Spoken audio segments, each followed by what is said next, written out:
first time. We are seeing every night one additional name of Gurudev. I'll chant some of these names now and we'll add one today. Om Kaivalya Swarupaya Namaha. Om Kaivalya Swarupaya Namaha. Om Kritatmane Namaha. Om Kritatmane Namaha. Om Kritakrityaya Namaha. Om Kritakrityaya Namaha. Om Gita Jnana Yajna Pracharakaya Namaha. Om Gita Jnana Yajna Pracharakaya Namaha. Om Gurave Namaha. Om Gurave Namaha. Om Gunatitaya Namaha. Om Gunatitaya Namaha. Om Granthakate Namaha. Om Granthakate Namaha. Om Chinmayaya Namaha. Om Chinmayaya Namaha. Om Chinna Samshayaya Namaha. Om Chinna Samshayaya Namaha. Om Jagadatmane Namaha. Om Jagadatmane Namaha. Om Jagatsakshine Namaha. Om Jagatsakshine Namaha. Om Janapriyaya Namaha. Om Janapriyaya Namaha. Om Janapriyaya Namaha. Om Janapriyaya Namaha. So this additional name today is Janapriya. Janapriya, Sanskrit language is so nice, you know. You can't do that in English. Janapriya means you could reverse compounds. You see, misunderstood. The compound, right? Misunderstood. Understood miss. If you reverse, you know, no sense. In compounds in English, they are different. In Sanskrit, you reverse it and you get two different and good meanings. Janapriya means, Priya means love, fondness, like that. And Jana means people. So, Gurudev is described as Janapriya, means he whom the people loves, or he who loves people. You see? Then the Sanskrit language is constructed like that. So, in one word you get two meanings, depending on how you split the compound. Very nice, like that. Sometimes you get more than two meanings. Janapriyaya Namaha. Now, he who the people love means he was so loved by people all across his world. From paupers to, you see, he was Hindu, right? But he was loved by people who were not Hindu. He was Indian. He was loved by people who were not Indian. He was an ordinary person. He was loved by people who were ordinary and who were extraordinary. Princes and kings and all sorts of big people and small people also. Right? So loved by people. And he himself loved all people, from the simplest person to the most complex. He loved human beings. And even though he used to, in his last years, those who have seen him, in his last years, he was suffering from several ailments. And still, with his heart only working about 19%, he'll come out, and for all his brahmacharis and all, he'll sit down outside under some tree or something, in a chair, just so that the brahmacharis could get from him this teaching, and so could go out and spread to the world, to spread to humanity. He didn't mind his ailments and this and that. He'll come out and sit down with the brahmacharis because he loved people.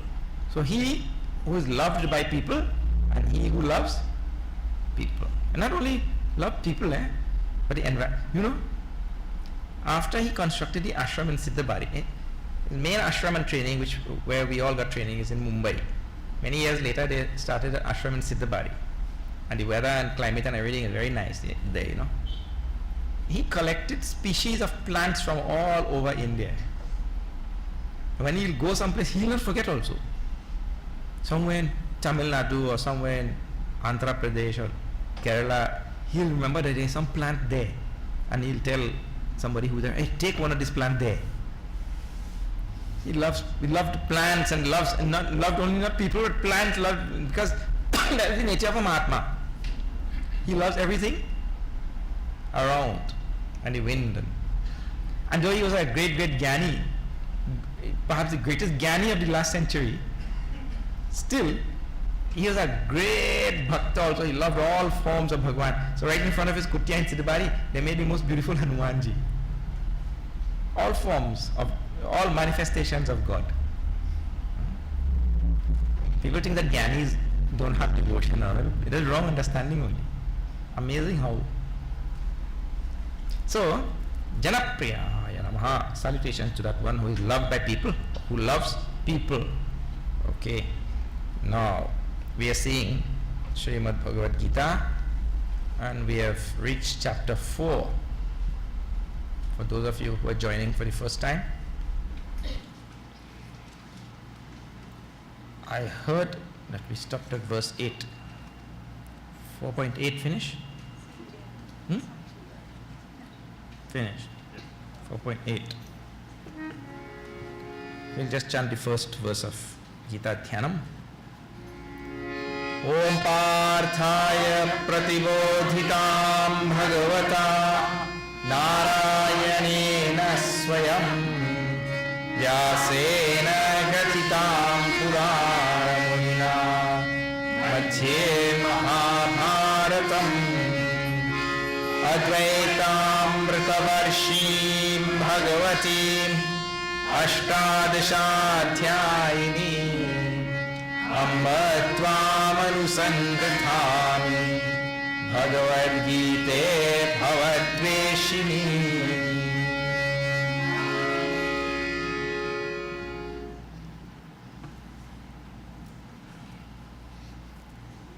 In the third chapter, Bhagavan dealt with Karma Yoga. On our spiritual path, Karma Yoga is the first yoga.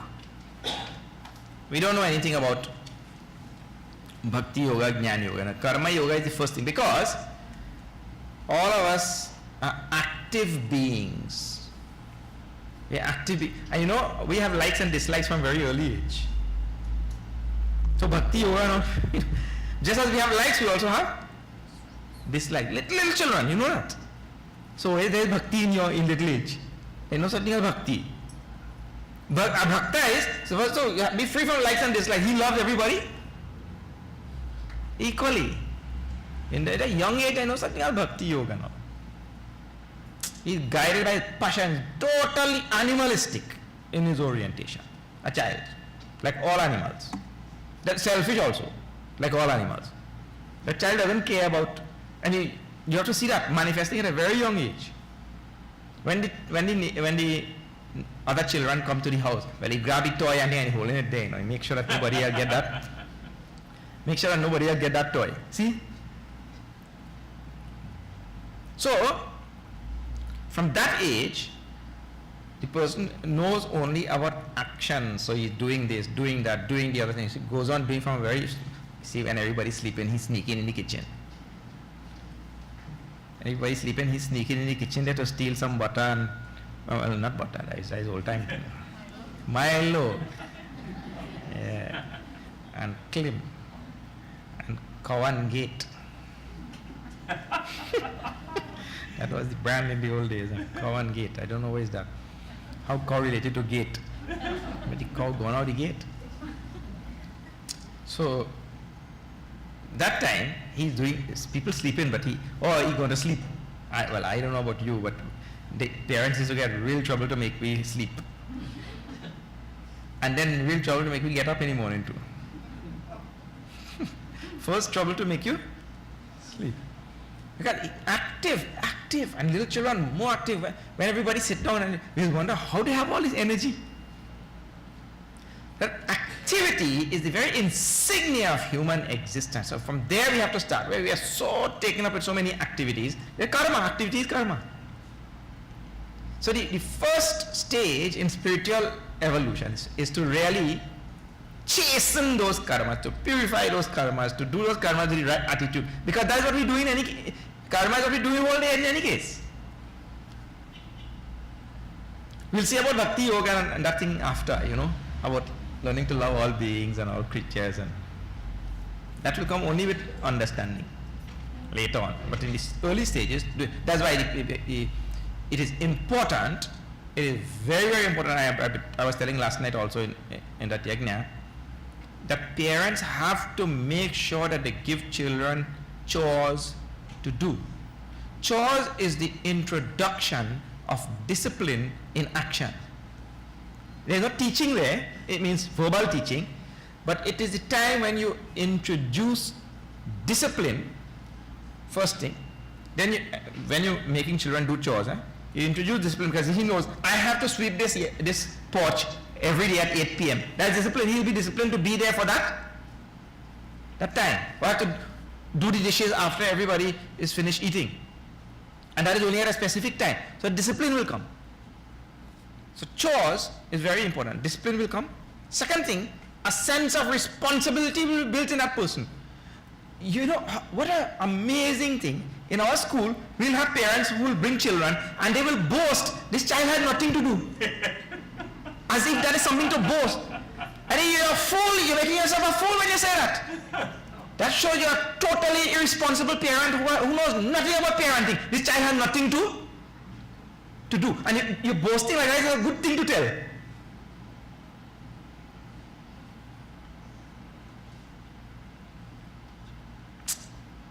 Come on, man. Parenting is a very serious thing. And parenting is now zeroing in on the active nature of human beings. He's going to be doing actions all day. So you have to bring discipline in that action. And so there's where we all start, right? Active. Doing.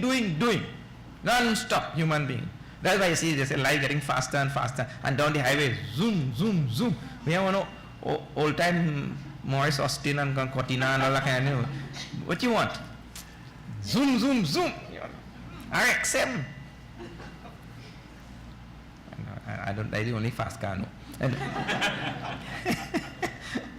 Right? That kind of thing. So there's where we start really making the human being by making the actions right. So the actions have to have a number of qualities. So that's what we saw in third chapter.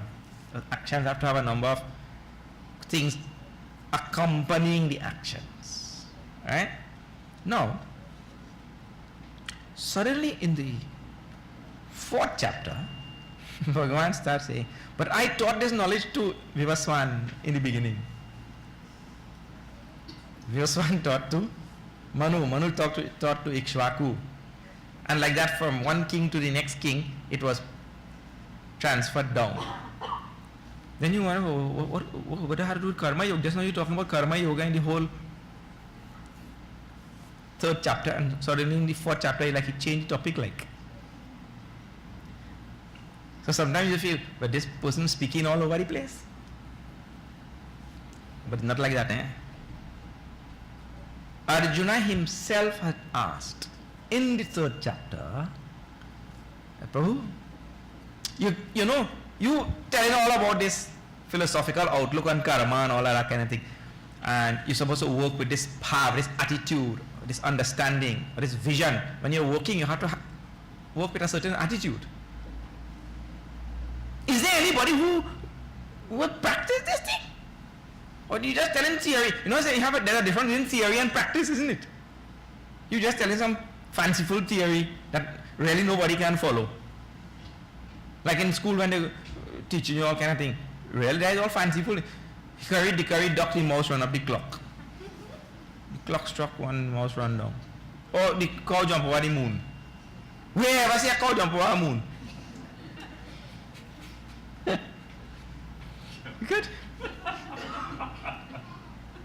Just a little drain that he caught afraid to jump over at him. Jump over moon. It's all a fanciful thing. So you're only saying something, that is really true. Anybody follow this all karma yoga you're teaching and all that kind of thing? So Bhagavan himself told, in the long ago, Janaka and all the people in his time, they used to follow. And then Bhagavan gave modern teaching, or a modern example. He himself, he is following right now, right, standing in front of Arjuna. So those two things came up in the third chapter, right? So Bhagavan remembered this thing. Look, my dear Arjuna, this is not any fanciful knowledge, any kind of what you call fable or such thing. This thing is what has been there from the dawn of civilization. This thing was taught by me at that time. Now, when Bhagavan said, this thing was taught by me at that time, well, that blew Arjuna's mind. But Arjuna said, what, Prabhu, you born just the other day? How you taught this in the beginning of the world and all that kind of thing? The beginning of the manifested world. Bhagavan was just about 4 years older than Arjuna. So how you taught Vivasvan and all? Vivasvan is Surya Bhagavan, who had to come first before all the planets and come.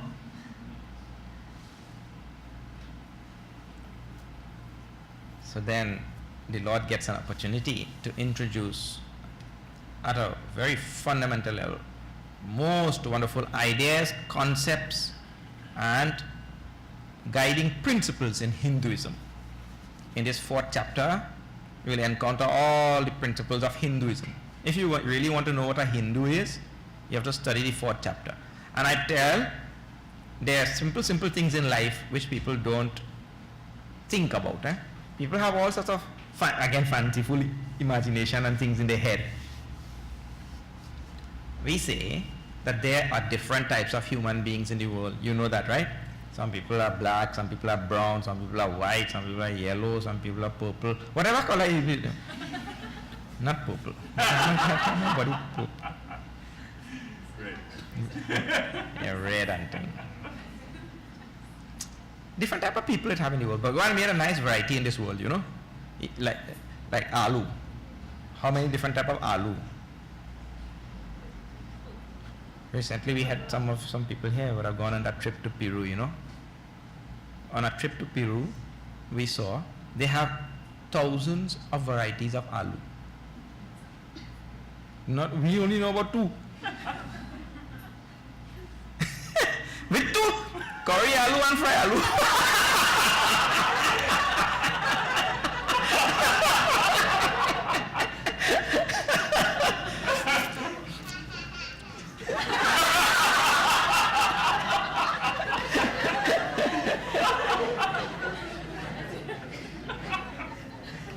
Let me tell you something. He making a joke out of we.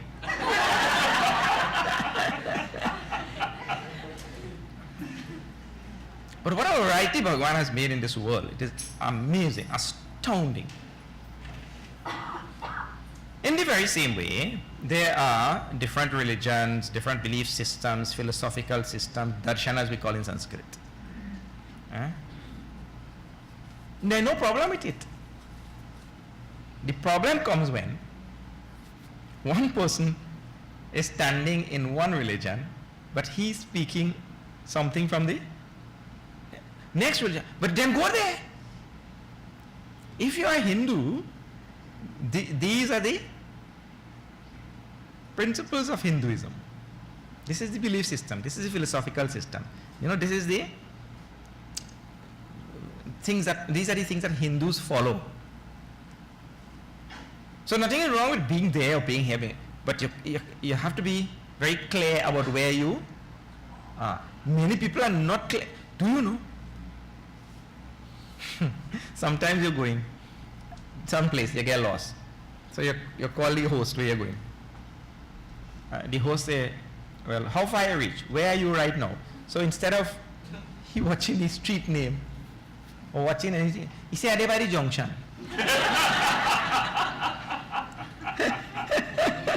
No, that whole, which junction? Some people are really, really bad at directions, and that's an amazing thing.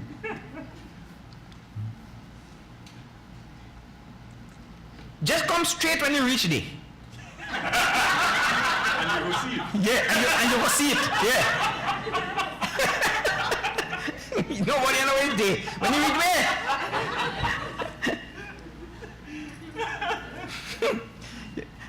And see, because every night we going in a different place, and I just get nice, funny directions, and it's amazing.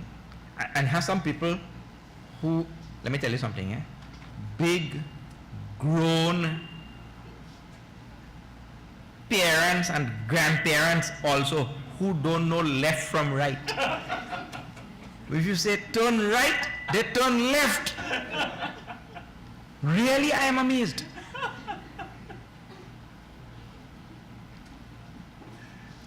If they don't know left from right, how they going to know north from south? So you can't give any direction to such a person who doesn't know left from right or north from. So the building is located on the south side of the street.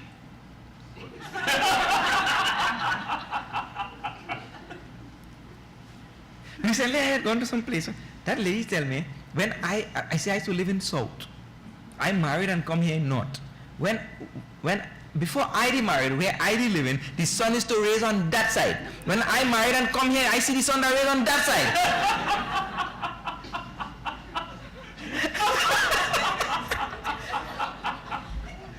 You think if I have to explain any direction to such a person, I explain, me say nothing. How the sun will go raise on that side and that side? The sun will only raise on one side. I'm amazed at this thing. So many people really can't understand this direction, and they can't understand. So many people in a certain religion, they don't understand their own religion. And many things that come out, I'm Hindu. When anything that comes out from his mouth, he's talking some other religion. So what you have to do, please study this 4th chapter. Study well. All the principles of Hindu. So the first thing, see what Bhagavan gave there, which I Hemraj told you in the last few days, that in the beginning I gave this knowledge to Vivaswan. That means Bhagavan was there before. And Bhagavan is here now too. So that introduces what? Avatar. Avatar means Bhagavan was there at that time to give the knowledge to Vivaswan, and now Bhagavan is here also. So that is the first principle which is given in the 4th chapter of Hinduism. What is that? Bhagavan takes avatar from time to time. And the last 2 verses which we saw last night is about that only. Yada yada hi dharmasya glanir bhavati bharata. So he introduced that topic in the beginning. Then, when Arjuna got flabbergasted by this whole thing, how Arjuna himself was amazed. Bhagavan was there before to give this knowledge to Vivaswan.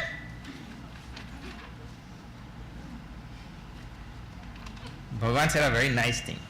He said, my dear Arjuna, yes, I was there to give this knowledge to Vivaswan. And he tells it. Aparam bhavato, he is asking Arjuna, aparam bhavato janma, param janma vivaswataha. Vivaswan was there before you. You were just born.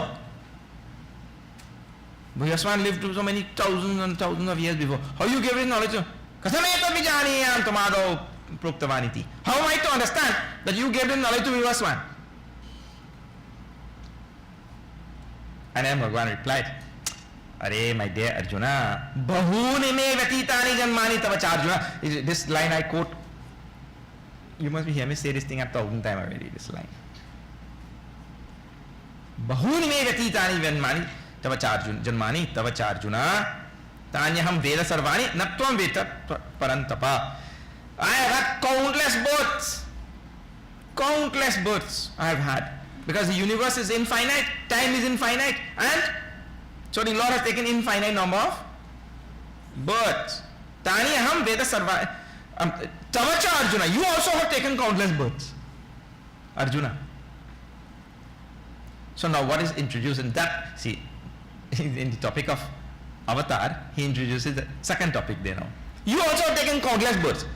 Well, then what is the meaning of that? The topic which is introduced is called as reincarnation. And many people, well, let me tell you something. See what a nice thing is.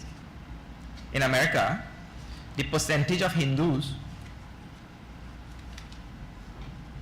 may be 2%, less than 2%, 1 point something percentage of Hindus in America, right? You know how many people believe in reincarnation in America? 30% and climbing. Is it increasing every year? Now, 1.5% is Hindu, let us say. So that 28.5%, they are non-Hindus. So how do they believe in reincarnation? Because this reincarnation is one of the most powerful intellectual argument that explains so many countless things which no other religion who doesn't espouse reincarnation could ever explain. They will get into a whole rigmarole of inconsistencies, irrational things, and a belief system which if you don't subscribe to, then you have no answer.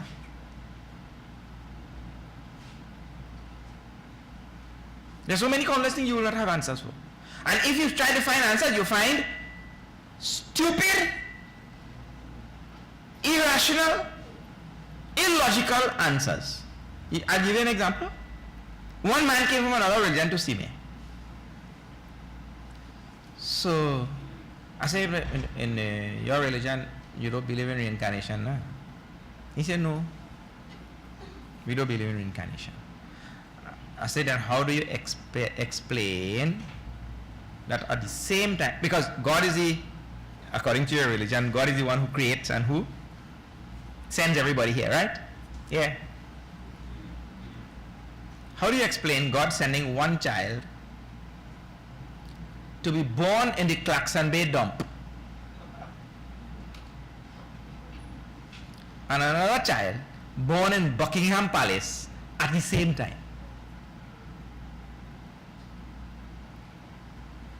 God spied that one child or what? No. That is parent fault. This is his answer. Eh? That is parent fault. Who born in the dump? I say, oh. So this is first illogical, irrational answer. Eh? Because you don't believe in reincarnation. So this is first illogical, irrational answer. What is that? The parent were the cause for the child to be born in that dump. Not God. Just now he said God who sent everybody. Eh? Second thing. I said, oh, so then you subscribe to this view that one person do a bad action and the other person pay for it? He said, yeah. Well, you know, if you do that, you destroy everything that human beings know. Eh? But there he answer. And he believe it. So he said, I believe that. Now, the moment he said that, he believe it. He want no rationality again. Eh? He want no logic. He want no nothing. All he have to say, I believe it. And then I say, well, once you make this last statement, what? I believe it. I say, well, we can't have no discussion again. Discussion? What I go discuss with you now? You just tell me you believe something stupid and irrational. One man do the crime and the next man do the time. What I go discuss with you now? If you say that means to say you are actually prescribing or saying it is fine for one man to do the crime and another man to do the time. Because God is able to do that.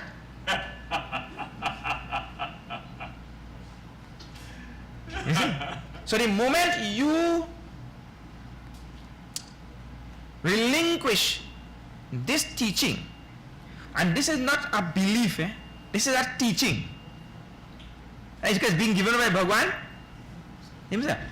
The moment you renounce this teaching given by Bhagwan, this teaching of reincarnation, you find yourself into so many difficulties, questions which you will not be able to answer. And one man gone and tell a sage, he said, I don't believe in reincarnation. Reincarnation. That sage said, no problem. In your next life you will believe.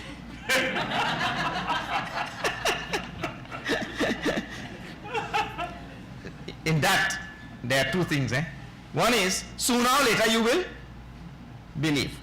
But the deeper message there, when that sage said that thing, and that is, see, he says, in your next life, you will believe that whether you believe or not, you will have a next life. That is the teaching there. You don't have to believe that you don't have to believe in reincarnation. You will be born only say what? Your belief run this world or what? You born run in this world. Not your belief. If you believe that the earth flat, that doesn't make the earth flat. Your belief has no bearing on reality.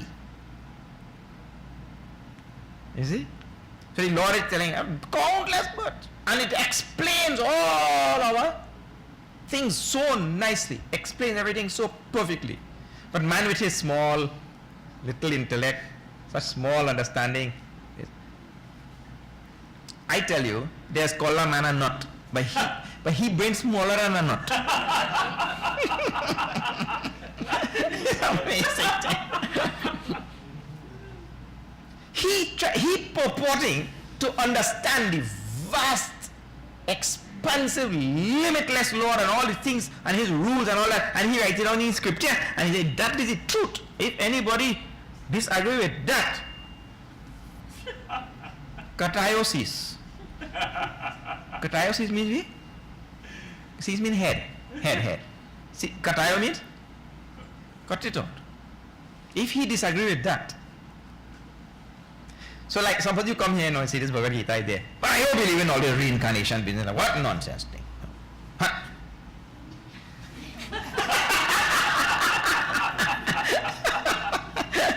So when you say like that, so I go say, but no problem. No, you don't believe, but sooner or later you believe. I leave him alone. But then when you get into fanatic religion, if you don't believe, no such thing in Hinduism. You don't believe. In fact, let me tell you one thing. I have a great admiration for people who say, I don't believe. Because I don't want anybody to believe anything. You think about this thing and then,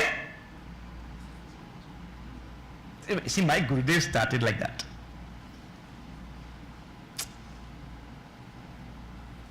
I don't believe in any of this thing. All bluff only. You show me how this thing is rational, logical, how it makes sense. Challenge my intellect. That's how you wake up the intellect. Other things sleep in. Challenge the intellect.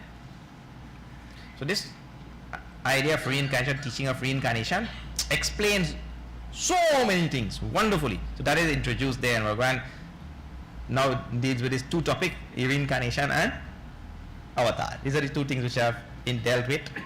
Now see today. From number 9.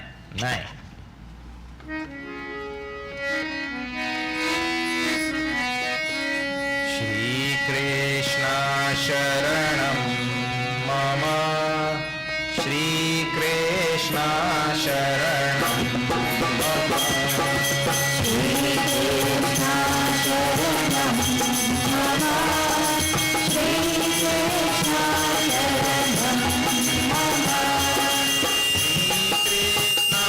Sharanam Mama, Shri Krishna Sharanam Mama, Shri Krishna Sharanam Mama, Shri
Vrindavan Bihari लाल की जय। जन्म कर्म च मे दिव्यम एवं यो वेत्ति तत्त्वतः त्यक्त्वा देहं पुनर्जन्म नैति मामेति सोऽर्जुन।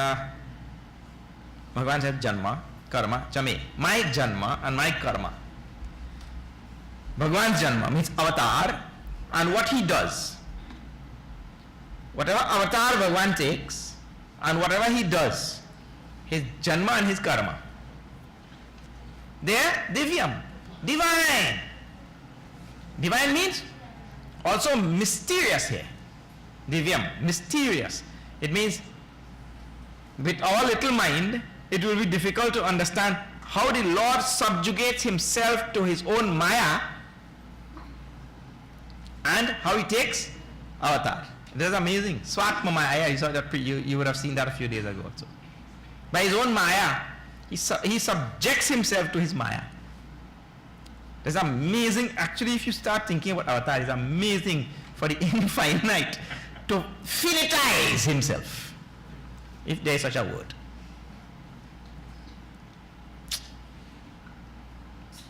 So, janma karma cha me divyam evam yo vetti tattvataha. He who knows it in reality, means who knows about the Lord's, about the machinations of Bhagwan. That is the idea. The mysteries of God. The one who studies that thing, studies and dwells on that for a long, many lifetimes. That person, tyaktva deham punarjanma naeti. Having dropped his body at the end of this life, he doesn't take another body. Punarjanma naeti. Because the question is, just now would arise in anybody's mind, because he is dealing with the topic of avatar and reincarnation. And reincarnation, I just told Arjuna, bahuni me ratitani janmani tavacha Arjuna. I have taken countless births and so have you. So the natural question that will arise in a person's mind is, Prabhu, if you have taken countless births, I have taken countless births. So you mean there is no end to this thing? If we have taken countless in the past, what will prevent us from taking countless in future? So I have become subject to an eternal going and coming. I have no choice in this matter or what? So now he's introducing this idea very slowly, again what is called as moksha, coming out from this cycle of birth and death. And he's saying the one who studies the mysteries of God, his karma and janma, who studies the mysteries of God really deeply, tattvataha, means he should want nothing. You know, in a few verses down, Bhagwan Shankaracharya makes a really wonderful comment. See, when he uses this word tattvataha, in reality you have to really study God. Can't be studying all worldly things. That will not bring anything. In truth and in fact, really one who study God. Bhagwan Shankaracharya says a nice thing there, in commentary, making his commentary on this portion of Bhagavad Gita. Listen to his words. He says, Nahi ekasya mumukshutvam phalartitvam yugapat sambhavati. It is not possible for you to pursue moksha and worldliness at the same time. A person cannot pursue worldly material things and moksha at the same time. Yugapat means together. So one who really studies the Lord, people, but Swamiji, I have to take a little time out, from all of this spirituality and thing, and I have to go and release some steam. And put on some costume and thing and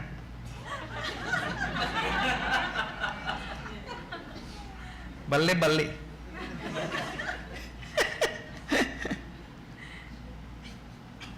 He's going to release steam. Is that train or what?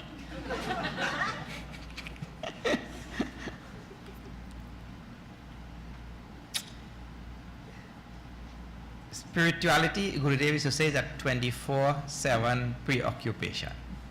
You can't have spirituality, not a Sunday thing. Only on Sundays you follow. So it's the one who really studies the thing, tatvataha, in reality, whose mind is taken with that thing, tyaktva deham punarjanma na eti mamiti. So Arjuna, that person doesn't take birth again. Where he goes, maneti, he comes to me. Samaneti. He comes to me only. He merges with me. This is Hinduism. Now see, the second thing in Hinduism, third main idea. So I told you, main ideas are given. In other religions of the world, people don't go to God, they go to heaven. You understand this thing? In Hinduism, we are talking about merging with God, like a drop of water merging with the ocean. Where is heaven in that?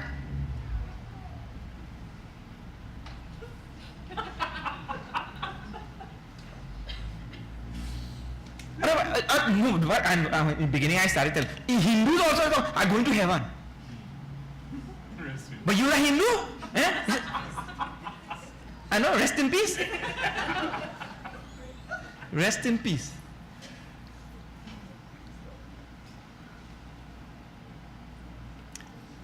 There is something called Swarga in Hinduism, but please see the difference in the idea now. And nothing is wrong with the difference. I mean, nothing is wrong with doing different. Swarga in Hinduism, which you translate as heaven, it is certainly not the same thing as heaven of other religions. Swarga means, just like how we have this earth here is called a loka. So we have different types of lokas. So Swarga is another loka, and Narak is another loka, and there's different types of Narak and different types of Swargas also. I mean, different types of higher lokas and different types of lower lokas. So lokas is like that. You keep going from one to the next. Like when you have people say they migrate to some other country for a better quality of life. If it's on this earth, you have no better quality of life, no way. That is all delusion only. Because you escape from some certain problems here, but then you encounter other problems there. But the only thing is that they fed up with this problem and them here. So you just change this set of problem and take some new set of problem. That is all. There are people bored with these problems. That is it. Like when you're bored wearing this type of clothes, you wear some other clothes. But problems are in this loka. But if you go to Swarga, the joy and the happiness is much more than what you have here. For example, when you take a lick of ice cream, right? You go there and you get Cold Stone or something. And you take a lick of ice cream here. And you ask, how was the ice cream? Well, so. Better in Trinidad, we have homemade. So, that ice cream, if you lick in Swarga,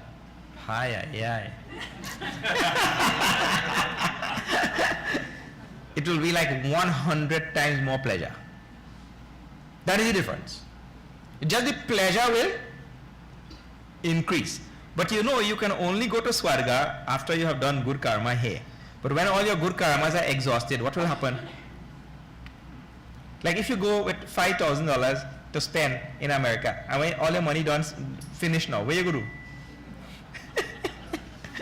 When all your money finished, well, back to Trini. In the very same way, you go with good karmas to Swarga and you experience all of these pleasures. Swarga is a place for experiencing pleasures which are the result of good karma, punya karma on earth. That is all. And in the 9th chapter, this verse will come, you'll see. Tetam bhuktva swargalokam vishalam kshine punya martyalokam vishanti. I mean, you go there with all your good karma and you well enjoy everything. And when you finish enjoy, but you fall down back here. You come back to earth. Because your karma done. Now that is the concept of Swarga in Hinduism. Nothing more than this. Bas. And let me tell you, the pleasures increase in Swarga, but that doesn't mean to say that there is no pain. If you see the Puranas and you read all of these Shastras, you will see that Indra and Agni and Vayu and Kuber and all of these who are there, right? All of them, they suffer just like we suffer here. Those fellows are no better off. Like Mahabali come with all your whole army and thing. Give Indra and Agni a tapar like that, throw them out and thing. And Mahabali gonna sit on Indra throne now. He's a Rakshasa. Many times. Indra, Durvasa Muni gone there, gave him sharp.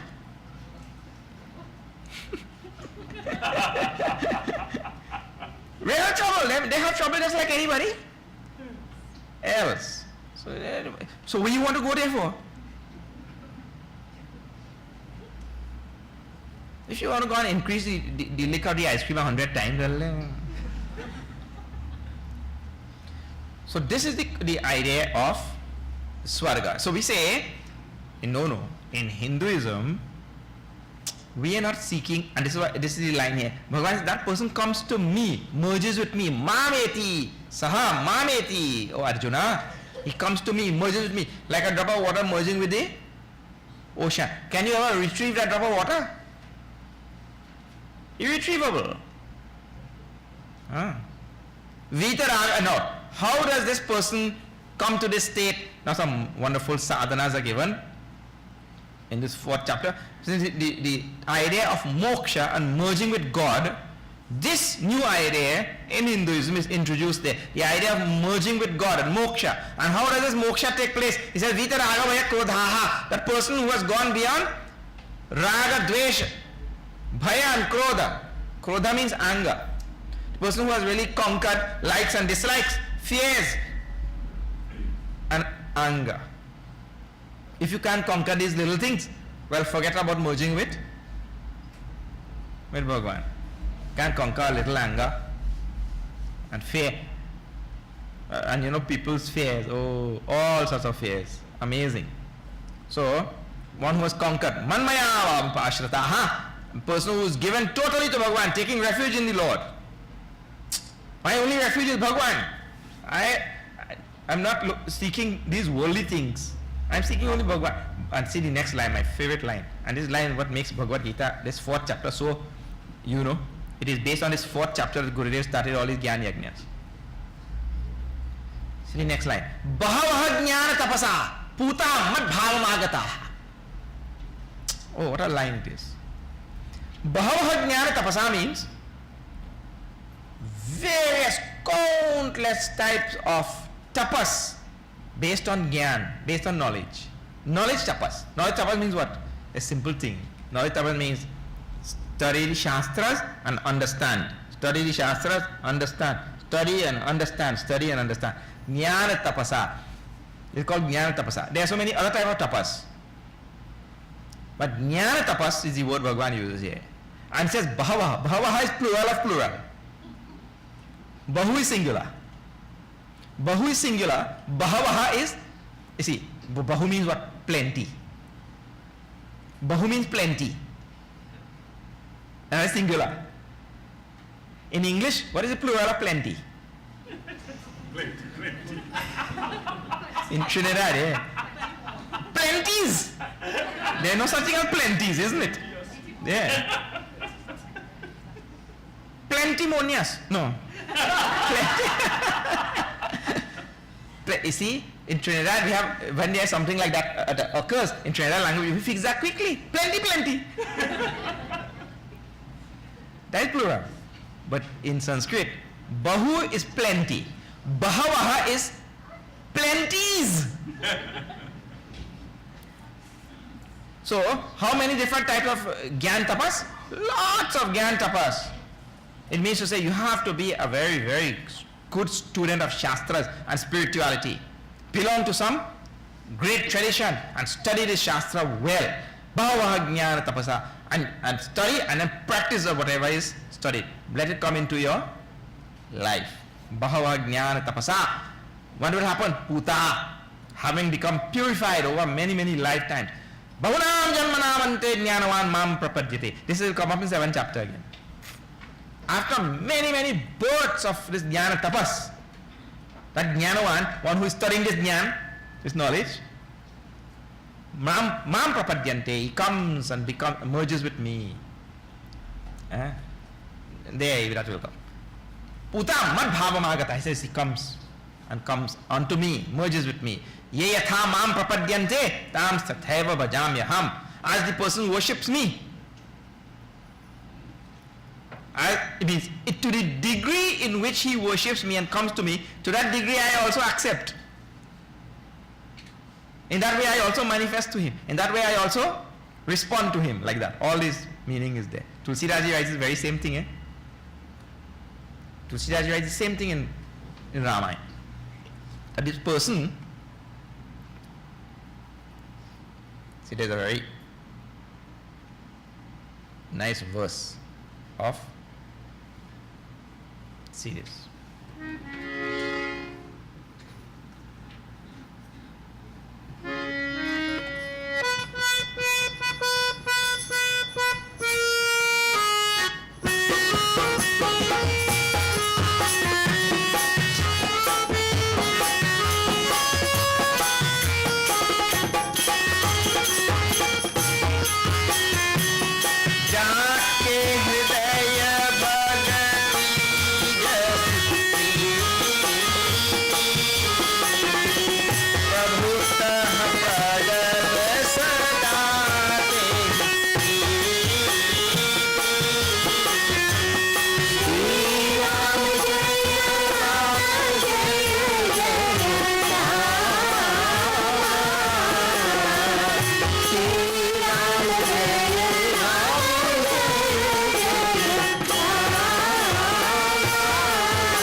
I told before that whatever is there in Bhagavad Gita was there before, na?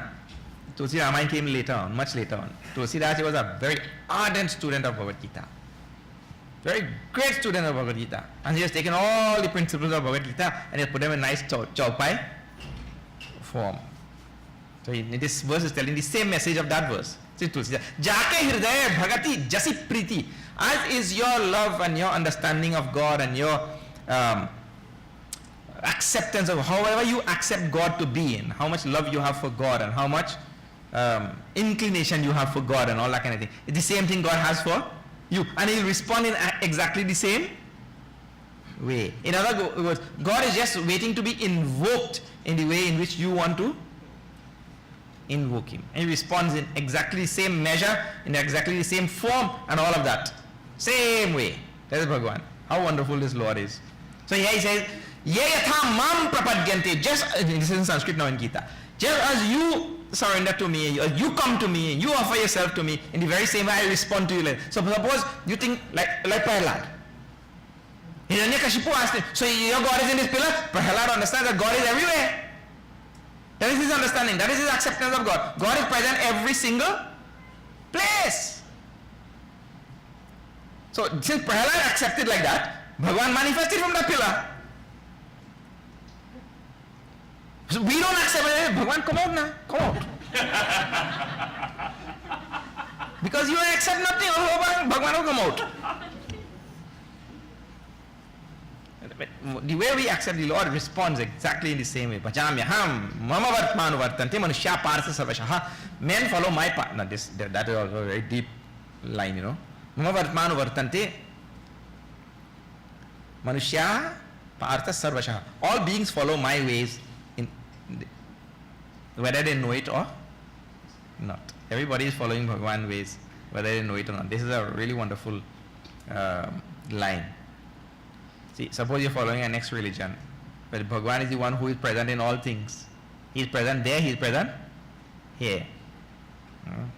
Suppose you are an atheist, so you only follow in worldly things, worldliness. So Bhagavan is absent in the world or what? Bhagavan is present in the world also. So you are a materialist. He is present in all material. He is all material. What you talk about present in all material? He is everything. So that Lord, who is present everywhere, whatever you may choose to do, he says you are following his ways. Whether you know it, like it, accept it or what, you are following Bhagavan's ways in any case.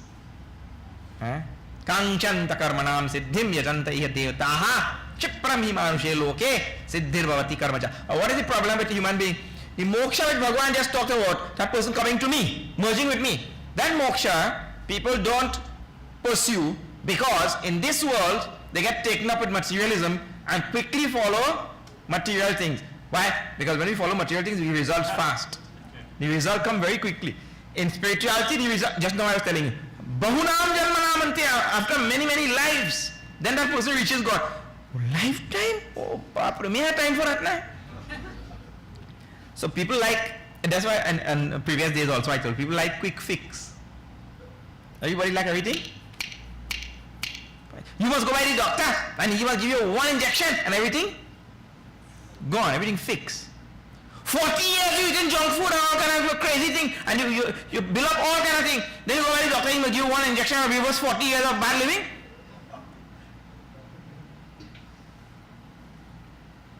How will you reverse in one injection 40 years of wrong living will be reversed? Don't put the doctor in such sankat. Poor doctor.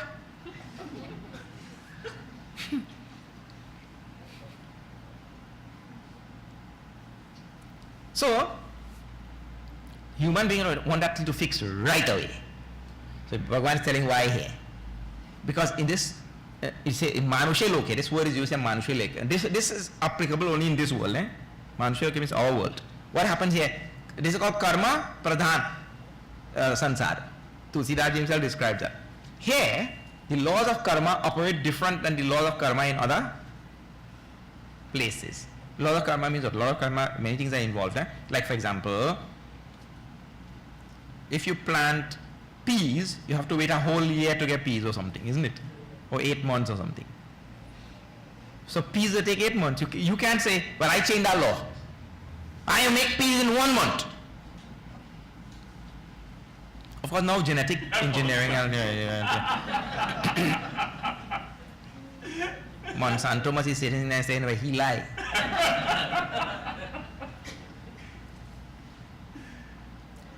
But Bhagavan's word, Kshipramhi manushe loke. Kshipramhi. Very fast the results come on this earth. So people get taken up with that result, I'll run after that instead. You get rich fast. You get popular fast. You get well known fast. You get, that fast. People like them thing. And in that, Bhagavan is forgotten. We forget the Lord. Because fast, bhavati karmaja. Siddhir bhavati karmaja. Karma ja means gives birth to results very quickly. And that's what people like. And then they forget the truth, they forget the fundamental things, they forget the important things in life because they get in fast result.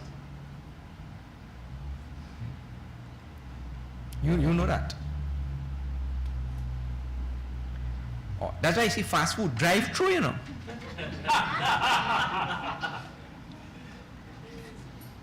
Fast, everybody like everything? Fast. I see drive-through funeral home. Yes. You drive through the funeral home, you stop by the gate there and you ask the man, you tell the fellow by the gate, well, I come to see Mr. So-and-so because they have viewing. In abroad, they have something called viewing in funeral homes. They have to view the body. So you stop by the gate and tell him, man, I come to see Mr. So-and-so. He tell you, okay, go and stop by window 7. So you drive through your car, you stop by window 7. You send down your window.